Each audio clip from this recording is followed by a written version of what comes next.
반갑습니다. 우리 창공 형제 자매 여러분, 이제 학기가 시작되어서 작년에 이어서 신약성경 통독을 시작하겠습니다.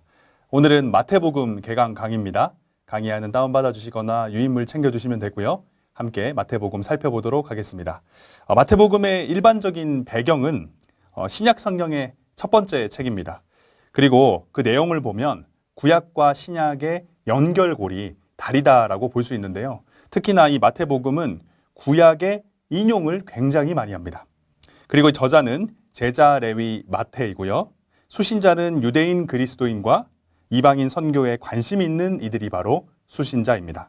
기록연대는 주 70에서 80년대입니다. 마태복음의 구조를 한번 살펴볼 텐데 바로 봉투 구조입니다. 1장과 2장이 출생 이야기고 처음 부분이죠. 그리고 마지막 부분 26장, 28장이 순환 이야기로 이렇게 앞뒤가 연결된 봉투 구조입니다. 그리고 그 사이에는 5개의 강화, 예수 그리스도의 말씀 선언 이야기가 담겨 있습니다.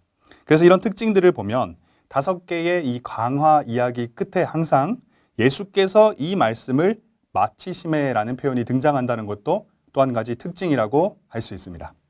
마태복음의 신학을 한번 살펴보면요.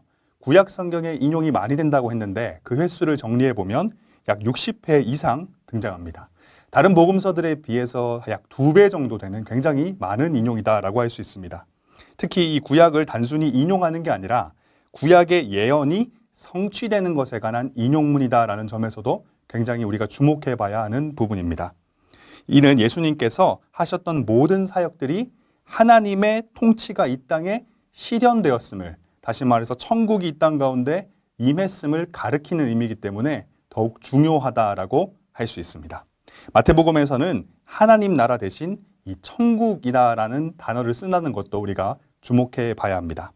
그리고 예수님이 누구신가? 마태복음에서는 예수님을 이렇게 설명합니다. 하나님의 아들, 인자다라고 설명하고요. 모세와 같은 위대한 예언자이며 교사시다라고 설명합니다. 그리고 세계 모든 민족의 구원자다라고도 설명합니다. 당시 유대인들은 이방인을 개라고 여겼습니다. 그만큼 유대인과 이방인 사이에 엄청난 장벽, 거리감이 있었는데 예수님께서는 바로 이와 같은 유대인과 이방인의 장벽을 허물고 모든 민족의 구원자가 되시고자 하셨다라는 것입니다. 그리고 그 예가 백부장 이야기, 가나안 여인이다 이야기다라고 볼 수 있고요. 그리고 의와 제자도 또한 마태복음의 중요한 신학인데요. 의는 말씀을 삶에서 실천하는 것, 하나님 아버지의 뜻을 따라 행하는 것을 의미합니다. 그리고 이와 같은 의를 행하는 모습이 바로 우리가 아는 제자도와 연결되는 것입니다. 제자도는 자기의 십자가를 지고 주님께서 걸어가신 그 길을 쫓아가는 삶, 그 삶의 모습은 바로 자기 부인과 겸손이다라고 할 수 있습니다. 마지막으로 마태복음의 중요한 신학 중에 또 하나는 바로 율법과 은혜인데요. 그 당시에 바리새인과 종교인들, 이 서기관들은 율법을 매우 중요하게 여겼던 사람들입니다.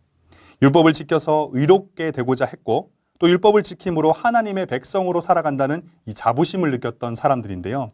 그런데 예수님께서는 이렇게 말씀하시죠. 이 율법을 지키는 것보다 더 중요한 것은 바로 하나님께서 예수 그리스도를 통해서 허락하신 그 은혜를 받아들이고 그 은혜 안에 머무는 것이다 라고 이야기하는 겁니다. 다시 말해서 율법의 준수보다 은혜의 누림, 은혜의 선포가 먼저다라는 것이죠. 그래서 산상설교에서도 복에 대한 선언이 율법의 선언보다 해설보다 앞선 것을 우리는 발견할 수 있습니다.